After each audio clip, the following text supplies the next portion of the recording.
tous et bienvenue sur Daphné Art Portrait. Je suis très heureuse de vous présenter cette nouvelle vidéo qui est pour moi en quelque sorte une grande nouveauté. Donc il s'agit d'un cours complet que j'ai décidé de partager en deux parties. Vous allez le comprendre très rapidement pourquoi.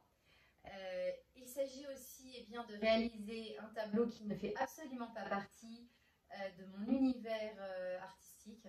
Donc c'est une sorte de défi en quelque sorte.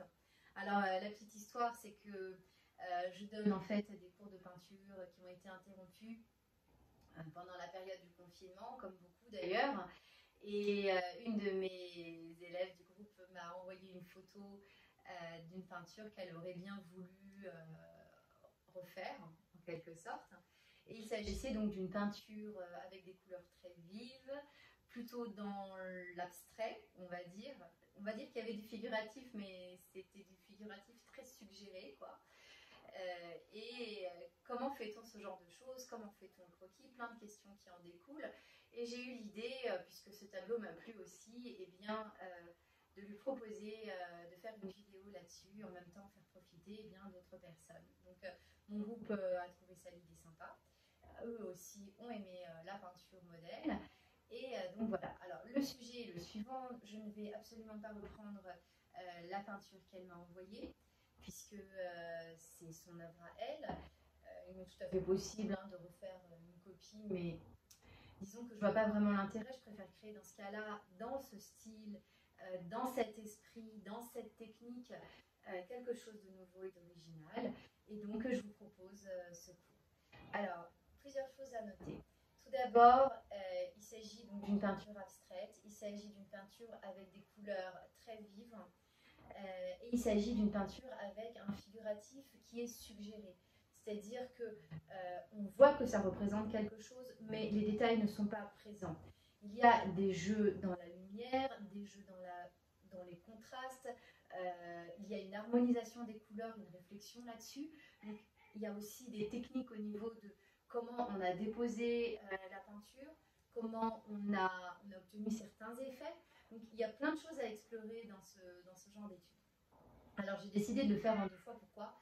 Parce que, folle que je suis, je vous propose de le faire non pas à l'acrylique, parce que ça s'y prête. D'ailleurs même cette peinture a été faite à l'acrylique. Eh bien, je vous propose de le faire à l'huile. Alors c'est vrai qu'on peut faire de la peinture abstraite à l'huile, mais il faut être aussi très patient. Et comme il faut faire un fond, en tout cas dans l'idée que je propose de faire, il faut que le fond il puisse un tout petit peu sécher. Sinon, on va obtenir de la boue colorée et c'est pas le but. Donc voilà. Donc j'ai proposé en fait de le faire en deux fois. Dans cette première partie, nous allons d'abord réaliser le fond et la semaine prochaine, vous aurez une autre vidéo qui vous proposera donc le tableau terminé. Voilà. Donc j'espère que ça va vous plaire. Alors je vous montre étape par étape comment je procède pour obtenir ce fond. Voilà. Voici ce cours complet et j'espère que vous allez bien en profiter. Voilà. Et puis n'hésitez pas à me dire en commentaire si ça vous plaît ce genre de vidéo et si vous avez réussi à obtenir quelque chose, on va dire, de se rapprochant à mon propre fond à moi, ou alors un fond peut-être même différent, c'est pas grave, mais toujours avec cette technique. Voilà. Alors, préparons notre matériel avant de commencer. Tout d'abord, vous aurez besoin d'un chiffon ou bien d'un sopalin. Vous allez beaucoup essuyer. Ensuite, d'un couteau. Celui-ci est en forme de goutte. Je l'aime beaucoup. Il est très facile à utiliser. Et il y en a des plus fins, il y en a des plus courts. Celui-ci me semble idéal. Voilà. Donc, si par contre, vous n'avez pas de couteau, eh bien, vous avez une alternative, c'est de prendre un pinceau plat en poil synthétique. Donc celui-là est assez gros, mais vous pouvez en prendre un plus fin. Nous aurons besoin aussi de térébenthine pour préparer le fond principalement, mais aussi pour essuyer votre pinceau, bien sûr, après. Au niveau des couleurs, eh bien, tout d'abord, nous aurons besoin de blanc, inévitablement. Et ensuite, des couleurs vives, je vous les donne dans l'ordre de l'arc-en-ciel, donc un rouge permanent, bien sûr aussi un orange. Donc celui-là, c'est un orange de Chine, mais prenez celui que vous avez. Un jaune, c'est un jaune de cadmium, donc un petit peu ancien. Nous aurons besoin aussi d'un vert bien flashant. Dans mon cas, c'est un vert permanent. Vous aurez besoin aussi d'un vert un petit peu plus foncé. Donc voilà. Ne prenez pas forcément de la peinture extra fine parce qu'il s'agit d'un fond. Vous avez besoin aussi d'un bleu d'outre-mer et d'un bleu turquoise. Donc là, en l'occurrence, j'ai pris les couleurs que j'avais. Donc certaines sont de la fine et d'autres sont de l'extra fine. Voilà. Et enfin, d'un violet. Alors celui-là, c'est un violet d'Égypte. Voilà. Et nous allons utiliser la peinture sortie directement du tube. Vous n'avez absolument pas besoin de faire une palette. Vous allez voir dans la démonstration. Donc c'est assez facile finalement de faire comme ça. Bien, maintenant nous allons préparer notre support à être peint comme il faut, donc avec un gesso maison, avec de la térébenthine dans un verre comme vous voyez. Là en l'occurrence j'en ai pas mis suffisamment, donc j'en rajoute un tout petit peu. Donc voilà, vous mettez une petite quantité de térébenthine dans un verre et ensuite vous allez y rajouter... Donc là, je vais vous montrer de la peinture blanche, tout simplement. Donc voilà, une petite quantité, il n'y a pas besoin de beaucoup. Donc vous mettez, voilà, un petit peu de peinture blanche. Et ensuite, vous allez remuer et vous allez ainsi diluer votre peinture dans la térébenthine. Ce qui va vous donner un liquide blanc qui n'est absolument pas gras. Et grâce à ce liquide blanc, ce gesso, vous allez pouvoir peindre avec plus de facilité sur votre toile. Ça va glisser globalement et ça permet en fait d'avoir une toile qui ne va pas absorber immédiatement votre peinture. Quand la toile est sèche et que vous mettez de la peinture dessus, elle a du mal à glisser, à s'étaler correctement. Grâce à cette préparation, les choses seront un petit peu plus faciles. Donc là, voilà, je verse sur ma toile tout ce que j'ai fait. Donc apparemment, c'est pas mal liquide. Donc mettez-vous quand même dans un endroit qui n'est pas trop salissant. Et donc voilà, avec mes mains, tout simplement, j'étale le liquide. Donc ma toile est déjà sale parce qu'en fait j'avais fait quelques essais de peinture avant que j'ai ensuite effacé. Ça nous permet d'un autre côté de voir un petit peu les mouvements de mes mains et la fine pellicule que cela dépose sur la toile. Donc vous étalez bien partout, vous allez même pouvoir un petit peu essuyer parce qu'il y en a vraiment beaucoup, j'en ai fait un peu trop. Vous pouvez faire ça comme ça, vous pouvez le faire aussi au pinceau, mais honnêtement ça marche aussi très bien comme ça. Donc vous n'avez pas besoin d'attendre non plus que ça sèche pour pouvoir commencer à peindre, bien au contraire. Le mieux en réalité c'est de peindre directement quand c'est encore un petit peu humide. Étant donné que c'est avec de la térébenthine, ça sèche assez vite, ça s'évapore très rapidement. Donc, voilà. Alors ça c'est une technique en fait qui est assez utilisée quand on veut peindre à la prima par exemple.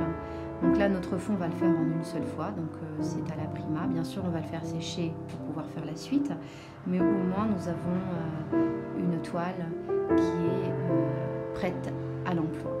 Alors je vous le précise, ceci n'est pas obligatoire, vous pouvez aussi tout simplement passer une couche de térébenthine sans blanc, mais là en l'occurrence pour donner de la luminosité à nos couleurs, cela va nous aider. Voilà. Alors nous pouvons commencer donc à étaler les couleurs sur notre toile. Donc vous voyez, je l'étale bien en quelque sorte quand je dépose les couleurs directement sur la toile. Et pour le moment, je suis l'ordre plus ou moins de l'arc-en-ciel. Donc à côté du jaune, nous avons l'orange puis le rouge. Là le vert parce qu'il va suivre avec le jaune. Donc on aura un côté qui sera un petit peu plus froid et un côté qui sera un petit peu plus chaud. En fait, au préalable, j'ai déjà imaginé mon fond et ensuite je positionne en fonction de mon plan les couleurs comme je les utiliserai. Donc vous voyez, il n'y a rien de plus simple, c'est même un jeu d'enfant et aussi une certaine curiosité parce que on verra bien par la suite ce que cela va donner, ces étalages de couleurs. Le violet que j'utilise est très compact et très foncé, donc forcément je mets du blanc pour pouvoir faire ressortir un peu la luminosité. Donc je vous rappelle que l'objectif de ce fond est d'avoir des couleurs vives, des couleurs pures. Donc pour cela, c'est très important d'utiliser les couleurs sortant du tube et d'éviter au maximum les mélanges.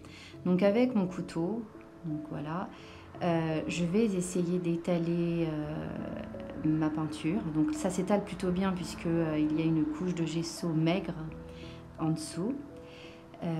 Et mon but en fait, eh bien, c'est surtout de ne pas toucher les autres couleurs. Alors je vais peut-être les toucher un tout petit peu, mais je voudrais de la couleur pure. Voilà. Le blanc ne me dérange pas, mais le blanc va atténuer aussi la saturation de la couleur. Donc là, pour le moment, mon but, c'est vraiment d'étaler le mieux possible et aussi en donnant quand même une forme idéale à mon idée première. Voilà.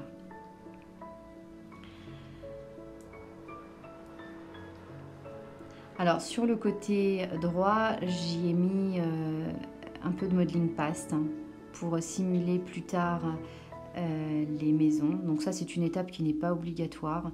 Moi je l'ai fait simplement pour rajouter un peu d'effet texturé.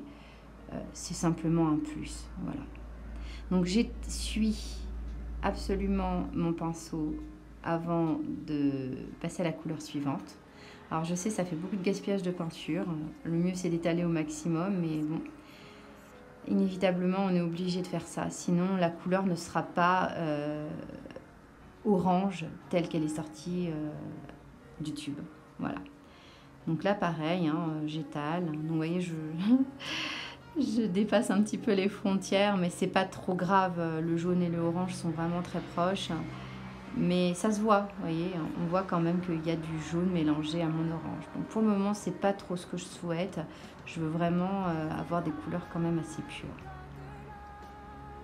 Alors vous voyez, le couteau que j'ai choisi est vraiment très pratique. Vous faites en fait comme si vous nappez un gâteau, exactement. Et quand vous avez trop de peinture sur le couteau qui est attaché donc à la lame, eh bien vous la redéposez. Et si vous voyez que cette peinture, eh bien, elle est colorée, elle n'est pas comme vous le souhaitez, eh bien, vous l'enlevez avec votre chiffon ou votre papier. Voilà. Alors, c'est une peinture qui est quand même assez grasse puisqu'elle sort du tube. Elle n'a pas de médium sur elle, donc ça, c'est pas utile hein, pour le moment. Mais le problème, c'est que elle va être un petit peu compacte. Donc, justement, le fait d'avoir mis une couche de gesso avant, permet de la diluer un petit peu. Voilà. Alors c'est vrai qu'il est très difficile d'utiliser le couteau avec un médium. En général, quand on utilise le couteau, on utilise la peinture sortant du tube. Je dis bien en général, tout est possible. Voilà, donc là je commence déjà quelques petits mélanges. J'essuie encore une fois mon pinceau, enfin mon couteau, et j'attaque au rouge. Alors j'ai décidé de ne pas mettre en accéléré maximum, en accéléré léger, comme ça vous pouvez en même temps suivre si vous désirez le faire en même temps que moi. Voilà.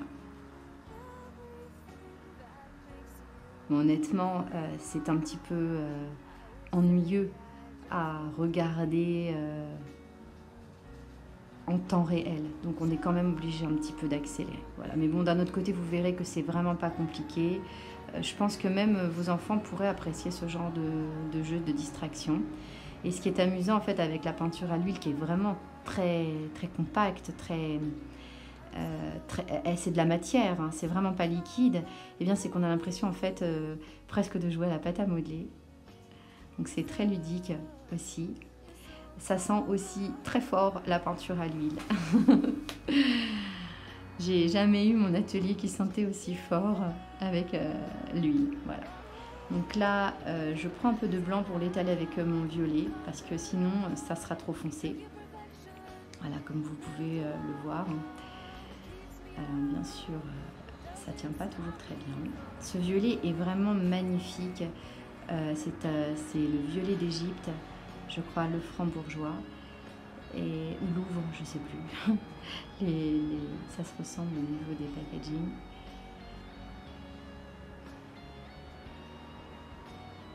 Mais je sais qu'il donne vraiment de très belles nuances. Voilà. Il est même un dur à cuire, on a beaucoup de mal à le retirer. Voilà. Donc là on avance tout doucement. Mon but c'est vraiment d'avoir des couleurs bien vives. Et puis je m'occuperai après du reste, des effets. Alors si vous travaillez à la peinture acrylique, ne faites pas cette méthode. Parce que quand vous allez arriver à l'étalement de toutes vos couleurs, eh bien vous allez vous retrouver avec des couleurs qui auront déjà séché, donc vous ne pourrez plus du tout les retravailler après. Donc là, ce que je montre n'est valable qu'en peinture à l'huile.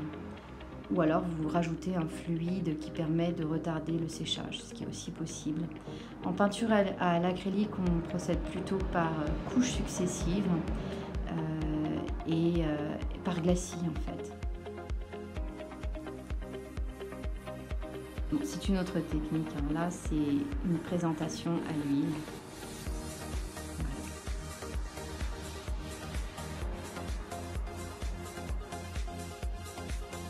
Voilà, donc pareil, toujours on essuie le pinceau avant d'utiliser une autre couleur pour garder une certaine pureté des couleurs. Donc il est pratiquement impossible de faire des mélanges pour faire ce fond. C'est-à-dire que si par exemple vous n'avez pas d'orange, il va falloir, si vous allez le fabriquer, vous allez perdre en intensité.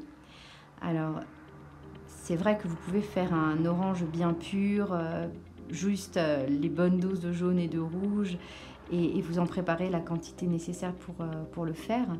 Il n'y a pas de problème à faire ça, mais j'ai peur que malgré tout, la couleur ne soit pas aussi vibrante, aussi flashante. Donc bon, faites-le si vous n'avez pas le choix. Mais l'idéal, c'est vraiment de prendre la couleur du tube parce que les pigments ont été parfaitement brassés et donc vous avez une couleur vraiment vive. Voilà.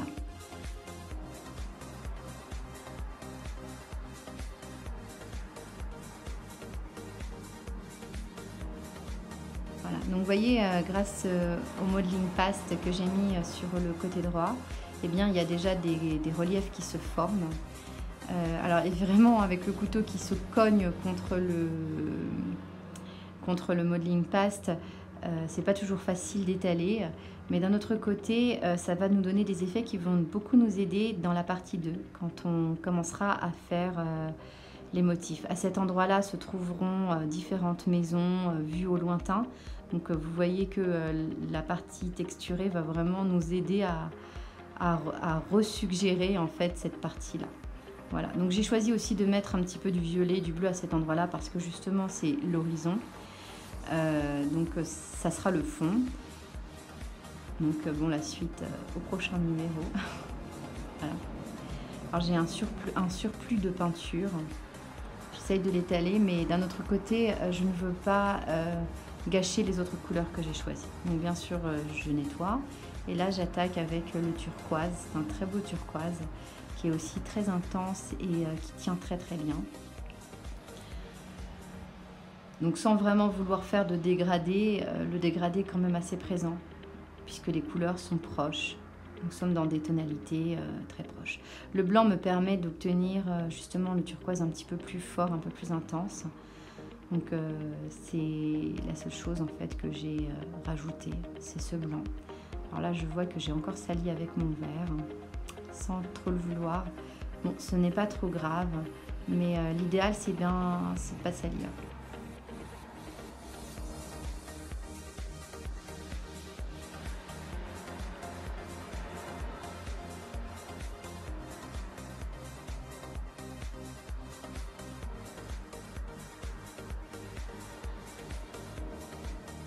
Bon, pour les bords, vous ne vous en occupez pas pour le moment. Après, avec votre main gantée, vous pourrez fignoler les bords très rapidement. Et puis comme ça met plusieurs jours à sécher, vous avez largement le temps pour le faire. Donc là, ça y est, maintenant, on attaque enfin au vert, la couleur qui nous manquait pour ce tableau. C'est marrant parce que normalement, j'utilise vraiment pas les couleurs comme ça dans mes réalisations. C'est très rare que j'utilise un vert comme celui-ci.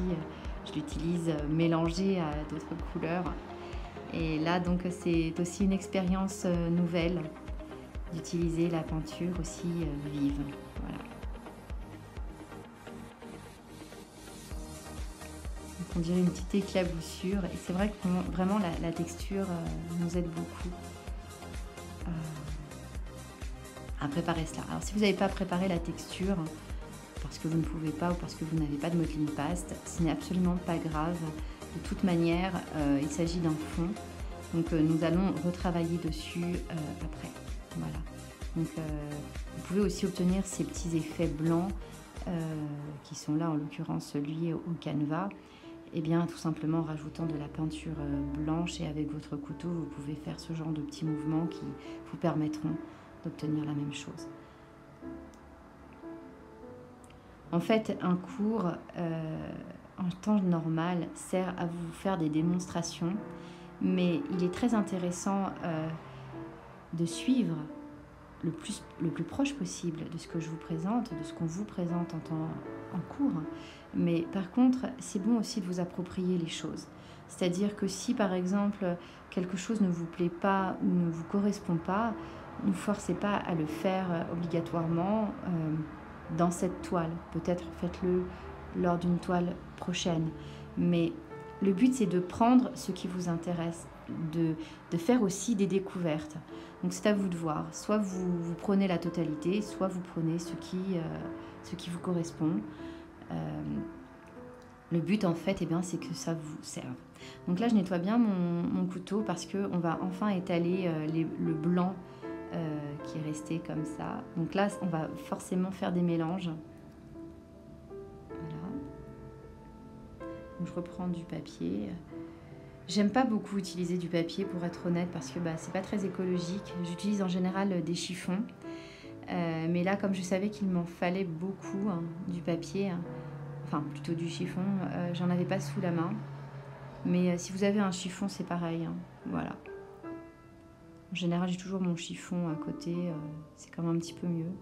Donc on peut récupérer des vieux vêtements, des vieux t-shirts. Voilà, ça y est, là je commence. Donc vous voyez, le violet est bien intense. Ce sont des petits mouvements rapides que vous faites. Je suis obligée d'essuyer parce que sinon j'allais vraiment obtenir une couleur un peu trop grise à mon goût. Voilà. Donc vous voyez, c'est toujours le même mouvement de droite vers la gauche, et pour un gaucher, de gauche vers la droite. Un peu comme quand vous battez un œuf. C'est à peu près ça. Donc là, c'est en accéléré, je ne suis pas aussi rapide. Voilà. Donc là, je commence un petit peu à faire... vous voyez les effets qu'on obtient avec le blanc, vous voyez, vous pouvez l'obtenir aussi à la place du modeling paste sur le côté droit. Voilà. Le modeling paste, l'avantage, c'est qu'en fait, ça accroche la peinture à certains endroits, donc vous avez des textures qui sont tout de suite faites. Mais avec le couteau, on peut quand même vraiment obtenir des effets incroyables. Voilà. Donc là, ça y est, c'est parti. Là, je récupère un petit peu de blanc, un peu d'orangé, donc voilà. Donc ces effets sont aléatoires. C'est-à-dire que vous allez obtenir à peu près quelque chose de similaire avec le mouvement du couteau que je suis en train de faire. Mais si ce n'est pas exactement cela, c'est bon, c'est pas grave. Voilà. Le but, en fait, là, c'est d'éclaircir un petit peu le jaune. D'ailleurs, je trouve que je l'ai un peu trop éclairci. Je vais rajouter du jaune pur après. C'est pas grave, ça me permet en fait de créer donc des dégradés. Voilà. Donc ce qui est bien avec l'huile, c'est qu'on peut toujours revenir en arrière, on peut toujours effacer, on peut toujours reprendre. Si jamais ça ne vous plaît pas, un chiffon, de la terre églantine et vous effacez. Vous voyez, vous n'êtes pas complètement bloqué. Donc ça vous permet aussi de faire des erreurs et de rattraper. C'est en faisant des erreurs, en faisant toutes sortes d'expériences qu'on apprend et qu'on augmente aussi eh bien, son niveau de compétence. Voilà. Donc vous voyez, avec le rouge que j'ai, on n'obtient pas de rose, on obtient plutôt un rouge saumon, enfin orange saumon comme ça. Donc c'est exactement ce que je souhaitais. Si vous prenez du rouge carmin ou bien de la laque de Garance, là vous aurez du rose. Donc c'est pour ça qu'il vaut mieux prendre du rouge qui est plutôt dans les tons orange que du rouge qui est dans les tons roses. Ça c'est très important au départ pour le choix des couleurs. Donc vous voyez, on voit aussi comme on fait un petit peu un dégradé.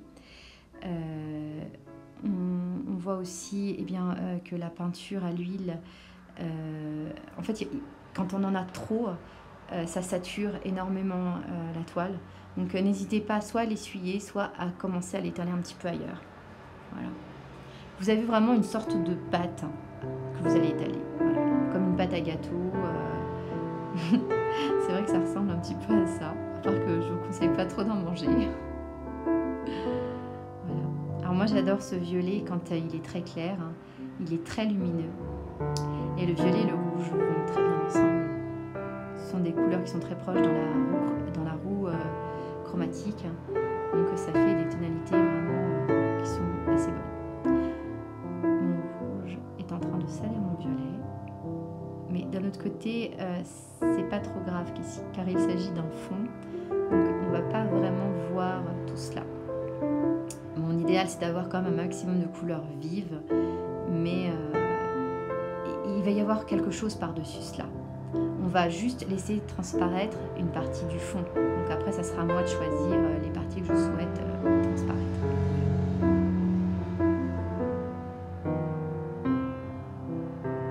Donc avec le couteau, vous pouvez faire aussi donc, des mouvements courts et puis des petits mouvements longs. C'est un petit peu... c'est vraiment génial parce qu'en plus, ça ne laisse pas, vous voyez, les traces qu'on a normalement avec un pinceau. Alors là, vous pouvez aussi poser à plat votre couteau, et étaler à plat. Et là, ça vous fait des effets un petit peu de vagues, d'étalement en fait de la peinture. Voilà. Ça fait des effets un peu de graffiti. Hein. Souvent, quand je veux imiter des graffitis, je fais comme ça, donc avec le couteau aplati. Donc là, je vais commencer à rajouter à certains endroits du blanc où je pense qu'il faut éclaircir. Donc déjà à cet endroit-là. Vous voyez comment je fais avec mon couteau, hein. J'aurais dû ralentir en fait. Bon, c'est toujours à plat en fait. J'essaye vraiment de faire un peu comme... Ah, c'est un peu difficile à expliquer, des mouvements comme de la fumée, comme... Voilà, ça y est, là j'ai un petit peu agrandi, donc vous voyez, c'est à la fois à plat et à la fois oblique. À plat, donc je dépose la peinture, et oblique, eh bien je ramasse et j'étale. Là, ça commence un petit peu à prendre forme. Là, pareil, donc j'essaie d'éclaircir. Donc, vous voyez, à oblique, j'étale. J'ai toujours très peur de faire trop de mélange de couleurs. Parce que les mélanges de couleurs, forcément, ça désature ma toile, la couleur. Et j'ai pas trop envie de ça, en fait. J'ai vraiment envie d'avoir des couleurs très vives. C'est pour ça qu'on utilise l'acrylique. Parce que comme ça sèche, eh ben... les mélanges sont moins... Enfin, on les fait moins facilement, quoi. On fait des mélanges par des glaciers. Donc déjà, le résultat est assez sympa. Mais vous allez voir, on va encore rajouter et intensifier certaines couleurs. Donc là, je vais rajouter du jaune. Voilà, du jaune directement sorti du tube. Voilà. Donc je l'étale. Et en même temps, j'ai sali, donc je vais essayer de rattraper ça. Voilà, donc je l'enlève avec le couteau, hein, tout simplement. Voilà, et donc tout de suite, ça redonne un peu d'intensité à mon jaune. Finalement, là, il faut... c'est bien aussi, ça fait du bien de se lancer dans des couleurs vives. Ça fait du bien, en fait, au moral. Ça donne beaucoup de joie. Là, je ne fais pas de l'art-thérapie, mais honnêtement, vous allez voir que faire ce genre de travail, ça détend énormément. Vous êtes dans un autre univers. Vous avez de la couleur plein les yeux et en fait, vous vous sentez bien. La couleur a vraiment un impact sur soi. Donc là, c'est un peu d'orange que je rajoute pour augmenter cette intensité.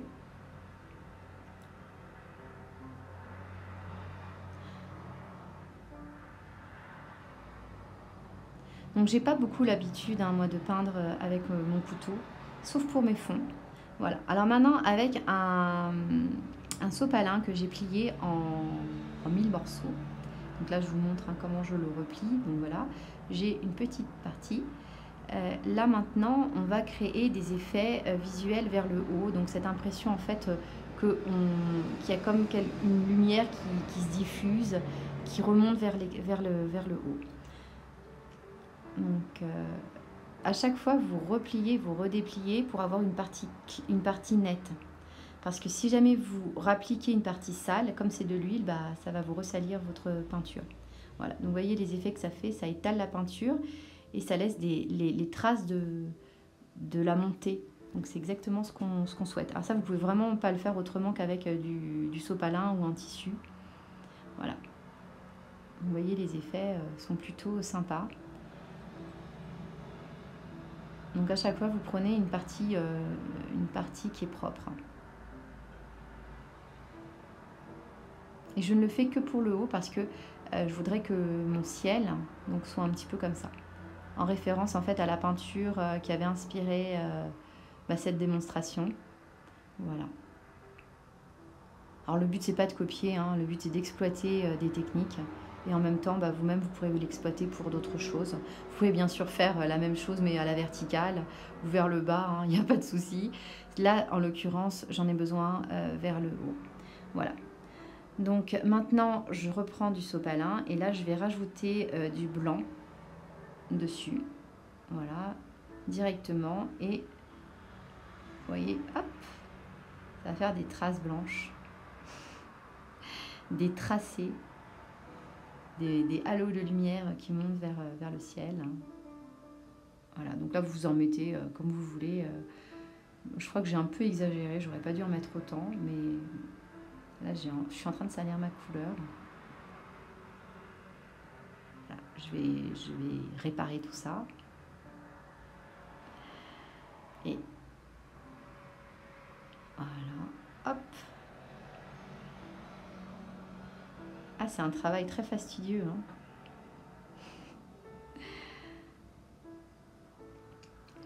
Grâce à ce genre d'exercice, en fait, vous apprenez parfaitement bien les harmonies des couleurs et la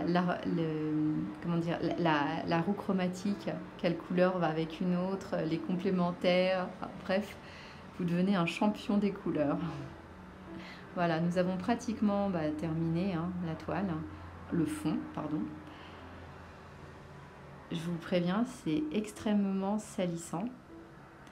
Alors, on a de la chance, nous, il fait très chaud, donc ça a déjà commencé à pas mal sécher.